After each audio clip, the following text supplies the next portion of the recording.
नमस्कार साथियों, स्वागत है आपका फिर से हमारे यूट्यूब चैनल पर। जैसा कि आपने कल देखा था प्रोकैरियोटिक कोशिका के बारे में हमने पढ़ाया आपको। आशा करता हूँ कि आपको वो समझ में आएगी। इसलिए आज हम नई क्लास लेकर आए हैं आपके पास। आज पढ़ेंगे हम यूकैरियोटिक कोशिका। यू यानी सत्य और कैरियोट मतलब कोशिका केंद्रक। इसका मतलब है सत्य केंद्रक। यूकैरियोटिक कोशिका को हम सत्य केंद्रक भी बोल सकते हैं। यूकैरियोटिक कोशिकाएं विकसित प्रकार की कोशिकाएं होती है, मतलब इनमें सभी प्रकार के कोशिकांग उपस्थित होते हैं और जिनमें सुरक्षित केंद्रक पाया जाता है। मतलब कि इनमें एक विकसित प्रकार का केंद्रक पाया जाता है जो सभी कार्य करने के लिए सक्षम होता है। यूकैरियोटिक कोशिकाओं में सभी विकसित प्रकार के कोशिकांग पाए जाते हैं। जैसा कि ये यूकैरियोटिक कोशिकाएं नई विकसित कोशिकाएं होती है और इनमें सभी प्रकार के केंद्रक विकसित प्रकार का पाया जाता है। इनमें यूकैरियोटिक कोशिका विभिन्न प्रकार की पाई होती है, जैसे प्रोटिस्टा कोशिका, कवक कोशिका, पादप कोशिका, जंतु कोशिका। मतलब प्रोटिस्टा फंजाई, प्लांट और एनिमल कोशिका। संरचना के आधार पर यूकैरियोटिक कोशिकाएं निम्न दो प्रकार की होती है। जैसे संरचना यानी बाह्यकार के आधार पर कोशिकाएं निम्न दो प्रकार की होती है, एक तो जंतु कोशिका और एक प्लांट सेल और एक एनिमल सेल्स। तो ये चित्र दिख रहा हुआ ये तो होता है जंतु। देखिए ये है जंतु कोशिका होती है। ये इसमें जंतु कोशिका में तारकाय कोशिका द्रव्य केंद्र, कोशिका झिल्ली, कोशिका कंकाल यानी वो ये कोशिका को दृढ़ता प्रदान करता है। कोशिका कंकाल लयनका यानी लाइसोसोम, केंद्रक द्रव्य डीएनए, इसमें द्विगुणित डीएनए पाया जाता है। और ये होती है प्लांट सेल्स। प्लांट सेल्स में 80% से ज़्यादा भाग रिक्तिका व रसदानी का भाग होता है। पादप व जंतु कोशिकाओं में अंतर देख लेते हैं अब। तो पादप कोशिका है, पादप कोशिका में कोशिका भित्ति पाई जाती है। इनमें कोशिका भित्ति एब्सेंट होती है जंतु कोशिकाओं में। पादप कोशिका में रिक्तिका पाई जाती है, इनमें रिक्तिका एब्सेंट होती है या अत्यधिक छोटे आकार की होती है जंतु कोशिकाओं में। पादप कोशिकाओं में हरित लवक उपस्थित हो जाए यानी प्लांट सेल्स में लवक उपस्थित होते हैं, जैसे हरित लवक, वर्णी लवक, अवर्णी लवक। और जंतु कोशिकाओं में लवक एब्सेंट होते हैं क्योंकि जंतु किसी भी प्रकार की प्रोटीन का संचय नहीं करते, इनमें लवक एब्सेंट होते हैं। और प्लांट सेल्स में तारकाई सामान्यतः एब्सेंट होते हैं और जंतु कोशिका में तारकाई प्रेजेंट होते हैं। पादप कोशिका में केंद्रक परिधि के समीप स्थित होता है, मतलब केंद्रक कोशिका झिल्ली के पास स्थित होता है और इसमें केंद्रक मध्य में स्थित होता है जंतु सेल्स में। मतलब केंद्रक अन्य कोशिकाओं के पास स्थित होता है। अब हम पढ़ लेते हैं यूकैरियोटिक कोशिकाओं में कोशिका भित्ति। यह पादप कोशिकाओं के बाहर उपस्थित दृढ़, कठोर व मृत आवरण होते हैं। जैसा कि आपको पता है कि हर मृत आवरण कठोर हो जाते हैं, पशु मरने के बाद भी कठोर हो जाते हैं। जैसे ये प्लांट सेल्स के बाहर पाई जाती है, ये मृत दृढ़ और कठोर होती है। मतलब इस कोशिका का विभाजन नहीं होता आगे। कोशिका भित्ति खोज रॉबर्ट ने की थी 1665 में। अलग अलग यूकैरियोटिक कोशिकाओं में कोशिका भित्ति का संगठन अलग अलग होता है। मतलब जैसे संगठन की बात करें, जैसे इसका निर्माण, इसका पुनर्योजन, ये सभी चीज़ें बात होती है। हम यूकैरियोटिक कोशिकाओं में कोशिका भित्ति की उदाहरण देखते हैं। जैसे शैवाल की कोशिका भित्ति बनी होती है सेलुलोज, गैलेक्टोज, मेनान्स, CaCO3 मतलब कैल्शियम कार्बोनेट। इसी प्रकार कोशिका भित्ति बनी होती है काइटिन की। परंतु एक कोशिका में एक ही अपवाद होता है, वो होता है माइकोटा संघ के जीव। उनमें कोशिका भित्ति सेलुलोज की बनी होती है। प्रोटिस्टा में दो प्रकार की कोशिका पाई जाती है, डायरम और डायनोफिलिज। इनमें अलग अलग प्रकार की कोशिका होती है। जैसे डायरम में सेलुलोज प्लस सिलिका और डायनोफिलिज में सेलुलोज प्लस पेक्टिन। इसी प्रकार पादप कोशिका में कोशिका भित्ति सेलुलोज व पेक्टिन से मिलकर बनी होती है। कोशिका भित्ति निर्माण के आधार पर 3 प्रकार की होती है। इसमें पहली है मध्य पटलिका, प्राथमिक कोशिका भित्ति, द्वितीय कोशिका भित्ति, सामान्यतः तृतीय कोशिका भित्ति किन्हीं पादपों में पाई जाती है। नहीं, ये हर सभी पादपों में प्रेजेंट नहीं होती है तृतीय कोशिका भित्ति। अब हम पढ़ लेते हैं मध्य पटलिका, मिडिल लेमिला। यह कोशिका विभाजन के पश्चात बनने वाली प्रथम कोशिका भित्ति है। मतलब सब सेल डिवीजन करती है तब सर्वप्रथम निर्मित होती है मध्य पटलिका, उसको डिवीजन करने के लिए।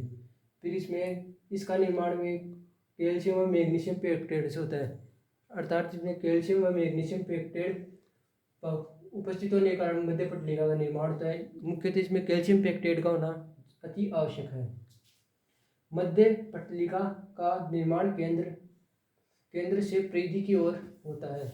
मतलब मध्य पटलिका का निर्माण हमेशा केंद्र से परिधि की ओर होता है, ना कि परिधि से केंद्र की ओर होता है। मध्य पटलिका दो समीप कोशिकाओं को जोड़ने वाली सामान्य भित्ति होती है, अर्थात जब दो कोशिकाएं आपस में जुड़ी होती है तो वो मध्य पटलिका की सहायता से जुड़ी होती है। अब नोट पढ़ लेते हैं हम। इसमें फर्स्ट है पादप कोशिकाओं में के मध्य उपस्थित मध्य पटलिका के घुलनशीलों के कारण कोशिकाओं के मध्य अंतर कोशिकीय अवकाश बन जाते हैं। मतलब जब ये पादप कोशिकाओं के मध्य ये मध्य पटलिका घुलनशील हो जाती है तो कैल्शियम पेप्टाइड घुल जाते हैं, तो उनके मध्य अंतराकोशिकीय अवकाश बन जाते हैं। और दूसरा है पके हुए फल पटलिका के घुलनशील होने के कारण मुलायम हो जाती है। जैसे फल पक जाता है तो मध्य पटलिका घुलनशील हो जाती है, जैसे कैल्शियम पेप्टाइड मैग्नीशियम पेप्टाइड घुलनशील अवस्था में हो जाती है तो वो फल मुलायम हो जाते हैं, अर्थात ये कठोर नहीं होते। अब इसमें सेकंड नंबर पे आती है प्राथमिक कोशिका भित्ति, प्राइमरी सेल वॉल। इसका निर्माण मध्य पटलिका के अंदर की तरफ होता है, अंदर की तरफ और अर्थात कोशिका द्रव्य की बाहर की ओर। इसमें मुख्य सेलुलोज और पेक्टिन उपस्थित होता है। इसका निर्माण होता है जैसे पहले मध्य पटलिका, फिर प्राथमिक कोशिका भित्ति, फिर द्वितीय कोशिका भित्ति, फिर तृतीय कोशिका भित्ति, फिर सेल वॉल होती है। इसका ऐसे निर्माण होता है। इसमें मुख्यतः होते हैं एंजाइम, हेमिसेलुलोज, सेल्यूलोज व पेक्टिन उपस्थित होते हैं। प्राथमिक कोशिका भित्ति में वृद्धि की क्षमता पाई जाती है, अर्थात ये वृद्धि करने वाली कोशिकाओं में सर्वप्रथम नाम आता है प्राथमिक कोशिका भित्ति का, अर्थात वृद्धि करती हुई कोशिकाओं में प्राथमिक कोशिका भित्ति पाई जाती है। अर्थात जो सेल ग्रोथ करती है लगातार उसमें प्राथमिक कोशिका भित्ति पाई जाती है। प्राथमिक कोशिका भित्ति लचीली व पारगम्य होती है। लचीली होने के कारण ये वृद्धि करेगी और पारगम्य होने के कारण ये न्यूट्रिएंट्स को आगमन सरल हो जाता है। प्राथमिक कोशिका भित्ति में प्लाज्मोडेस्माटा छिद्र पाए जाते हैं जो गैसों का आदान प्रदान करने के लिए आवश्यक होते हैं। प्लाज्मोडेस्माटा छिद्र। अब इसके बाद नेक्स्ट है द्वितीय कोशिका भित्ति। ये सबसे आखिरी में इसका निर्माण होता है, जैसे कि पहले तो मध्य पटलिका बनेगी, फिर प्राथमिक कोशिका भित्ति, फिर द्वितीय कोशिका भित्ति, यानी मतलब तीसरे नंबर पर इसका नंबर आता है। तो इसका निर्माण प्राथमिक कोशिका भित्ति के अंदर की ओर होता है। द्वितीय कोशिका भित्ति में सेलुलोज, पेक्टिन तथा हेमिसेलुलोज व लिग्निन का जमाव होता है। अर्थात पहले प्राथमिक कोशिका भित्ति, पहले तो मध्य पटलिका बनेगी, फिर प्राथमिक कोशिका भित्ति, फिर द्वितीय कोशिका भित्ति बनती है। और इस द्वितीय कोशिका भित्ति का निर्माण सेलुलोज, पेक्टिन और कुछ हेमिसेलुलोज व लिग्निन के जमाव पाया जाता है द्वितीय कोशिका भित्ति में। द्वितीय कोशिका भित्ति परिपक्व कोशिकाओं में उपस्थित होती है, जैसे कि काष्ठ व लकड़ी भी उपस्थित हो जाता है। लिग्निन के जमाव के कारण यह जल के लिए अपारगम्य होते हैं तथा अत्यधिक दृढ़ व कठोर आवरण होता है। जैसे कि ये जल अन्य किसी भी लिक्विड पदार्थ को कोई भी गैस एक्सचेंज करने के लिए ये कोशिका भित्ति प्रेजेंट नहीं होती। तृतीय कोशिका भित्ति यह जिम्नोस्पर्म पादपों में जाइलम व लिग्निन के अतिरिक्त जाइलोन का जमाव होने के कारण निर्मित होती है। मैंने बताया था कि आपको ये सभी प्रकार की कुछ प्लांट्स में नहीं उपस्थित होती है तृतीय कोशिका भित्ति। ये केवल जैसा कि मैंने आपको पहले भी बताया था कि तृतीय कोशिका भित्ति सभी प्रकार के प्लांट्स में नहीं उपस्थित होती है, केवल जिम्नोस्पर्म पादपों में पाए जाते हैं। और इसमें जाइलोन के निर्माण के जमाव के कारण ही तृतीय कोशिका भित्ति का निर्माण होता है। अब हम इस कोशिका भित्ति का जमाव निर्माण बिंदु देख लेते हैं। तो यह पहले है प्लाज्मोडेस्माटा, ये छिद्र पाए जाते। पहले निर्माण होता है मध्य पटलिका का, ये दिख रही होगी आपको। फिर होता है प्राथमिक कोशिका भित्ति, फिर द्वितीय कोशिका भित्ति। प्राथमिक कोशिका भित्ति के अंदर ही प्लाज्मोडेस्माटा छिद्र पाए जाते हैं जो कि गैसों का आदान प्रदान करने के लिए सहायक होते हैं। इनका निर्माण हमेशा होता है मध्य पटलिका, फिर प्राथमिक कोशिका भित्ति, फिर द्वितीय कोशिका भित्ति, फिर तृतीय, ऐसे आगे क्रम चलता रहता है। अब हम प्लाज्मोडेस्माटा छिद्र के बारे में बात कर लेते हैं।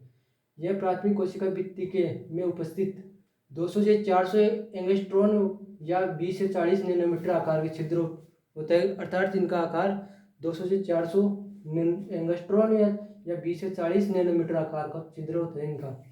यह पारगम्यता के आधार पर पूर्ण पारगम्य होता है, अर्थात ये सभी प्रकार के जल, किसी भी रसायन, केमिकल आदि का पारगम्य होते हैं, पूर्ण पारगम्य होते हैं।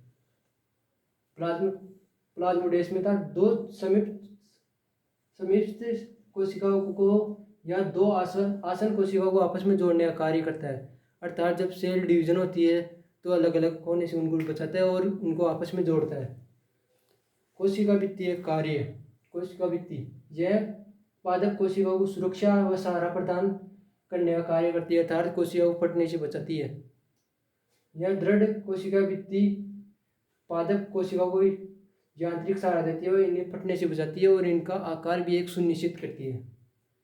अब पढ़ लेते हैं कोशिका झिल्ली। कोशिका झिल्ली कोशिकाओं का जीवित सुरक्षात्मक आवरण है, अर्थात ये मृत दृढ़ कठोर नहीं होती, लचीली होती है, जो अर्ध पारगम्य या चयनात्मक पारगम्य होती है कि यह केवल या तो जल को पार करने देती या अन्य किसी रसायन को पार करने देती है, चयन करके ही किसी पदार्थ का वो आगे करती है।